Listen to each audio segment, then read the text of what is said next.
At 13 minutes past 8, let's take a moment to explore the potential ramifications of this interview this morning as well, for both Harry and Meghan, and I suppose as well, as Dean was talking about there, the royal family as a whole. Yeah, the royal biographer Anna Pasternak joins us from Henley-on-Thames, and the author and women's rights activist Dr. Shola Mos-Shogbamimu joins me. Morning, both. Thank you very much indeed for joining us. And there's been so much. I know that you both watched this interview, by the way, in detail, and there's been so much reaction. And there's been no doubt. I think one thing we can probably agree on, that it will divide people. So, Shola, just from your point of view, there were so many things said. What do you think are the most significant? I think that there's no doubt from this interview that the royal family failed Harry and Meghan. And what you're going to find will be that there will be some white people that will watch this interview, and rather than take away from it the root cause of what led Harry and Meghan to make their decision to step back, they're going to be blaming Harry and Meghan for the decisions they had no choice but to make. And the root cause of it is racism. The fact that the royal family failed to protect this couple from racist coverage, from death threats, the fact that the experiences Harry and Meghan had within the family led to Meghan having suicidal thoughts, being lonely, it means that somebody dropped the ball. And let's just also be clear that when we talk about this issue, particularly the issue of members of the royal family having conversations about the color of Archie's skin, that is racist. It is. For those who would like to see that as, oh, it's just family having a conversation. No, it's not. And that kind of thinking normalizes racism. So let us be very clear. The reason Harry and Meghan had no choice but to step away is because they got no protection from within the family, and they got no protection outside the family. I believe they were let down. And there are many questions to ask, and I think it's time for us to hold the monarchy to account. I mean, it's clear that Harry has a very good relationship with his mother, with his grandmother, the Queen.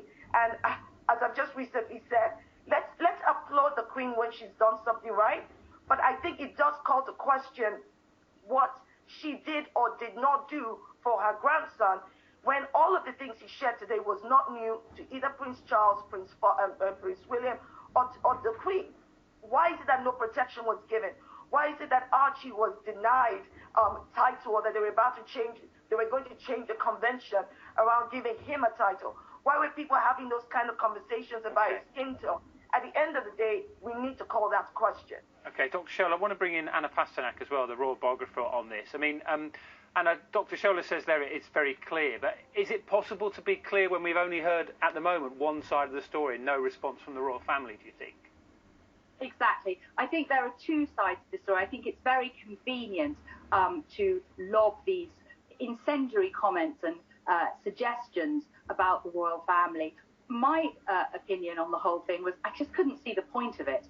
Dr. Shola says that Meghan and Harry had no choice but to step back. That may well be the case, but they certainly had a choice as to whether to speak out or not. And everyone has been saying, oh, well, they look so happy now and they were so respectful to the Queen. I couldn't disagree more. Happy, content, peaceful people do not seek revenge on their family, on an institution. And to say they respect their grandmother, Harry's grandmother, the Queen, this whole interview was an exercise in disrespect of the monarchy. This is a woman who has dedicated 7 generations of her life to our country, to duty. Does she honestly need this whining and bleating of this spoilt pair at this stage in her life when her husband is ill? I think Dr. Shola's right. This is incredibly divisive, and I think there are those who will feel immense empathy and sympathy for Meghan, and I think there will be those who think this is absolutely unnecessary to speak out in this way. And all this stuff that's been made of Prince Charles not answering Harry's call. Well, I'm a parent. When your children are incensing, sometimes it's quite healthy not to answer their call. I mean, there are these details that are blown out of all perspective. And it was a very soft-serving, soapy interview in Meghan's favour. Nobody asked her about her relationship with her father. Nobody asked her the astonishing fact that she only had one member of her family at her wedding. This is a woman who seems to make a habit of falling out with people. But none of Meghan's real behaviour was questioned. It was an absolute exercise in torching the House of Windsor. And I came away with a very distasteful taste in my mouth. Oh, we are, of course, waiting to see if there will be a response from the palace. I want to ask you, Dr. Shola, as well, because this will. We hear that this is not just it. There's going to be more to this interview as well. I suppose, what do they gain by giving out this kind of information? I suppose is the question. I mean, I suppose that's the wrong question. You should be asking, or you should be saying that, why has it taken me so long? Think about the fact that for years we've only had one side of the story. One side of the story. Harry and Meghan have said nothing. They've not been able to defend themselves. They've not been able to provide or say anything in response to a lot of the misinformation put out there. So why are people questioning and then targeting them for actually speaking up? What is wrong with that? You expect them to sit in a situation that they felt was abusive, they felt was suffocating them, especially when they were not being protected. And let's just be clear here. Rather than see this as revenge or some kind of attack on the Windsor family, I find that utterly ridiculous. Are we supposed to sit here and say that the royal family is above reproach, that they've done nothing wrong? I mean, how would you feel if that was happening to your next neighbor's family or to your family? Would you not do something about it? As I said, I have no doubt that people will watch this interview, and many white people will not see the root cause as racism, because, as usual, racism is so normalized that people expect that the way it's going to look is different from what it actually is. And the other thing is, they want to deny that the royal family as an institution is rooted in colonialism. It's rooted in racism, in white supremacy. That is what colonialism and slavery was. So let's just be clear. Dr. Shola, when Harry and Meghan talked about this, what they said is not a surprise. What we should be doing is asking, okay, so what's going to happen now? So rather than castigate them or cast aspersions on their character, which makes no sense. I mean, to Anna's point about why is it that Meghan did not have any other members of her family. What's that got to do with anything? What's that got to do with a slice of bread? It has only an awful lot about her character. This is not necessarily just about colour. This is about character. And anyone like me who is white, privileged and well-educated is not able to say anything without it being viewed as racist. This is not, I don't think, all about racism. I think a lot of this is about character. But we are, as a white minority nowadays, we are silenced from speaking our truth because then it's immediately labelled as racist. You are not being silenced by anybody because, after all, the majority of voices for the longest time has been the white majority voice. The fact that more ethnic minorities are speaking out does not mean you're being silenced. Should we be silenced? Should we be experiencing racism every day in all of its connotations because you feel fragile? That makes no sense to me, Anna. So please, let's make some sense here. The point is, the royal family as an institution is rooted in racism, in colonialism, in slavery. We understand that. Now, this doesn't mean can I just interrupt? I just want to the royal family as racist.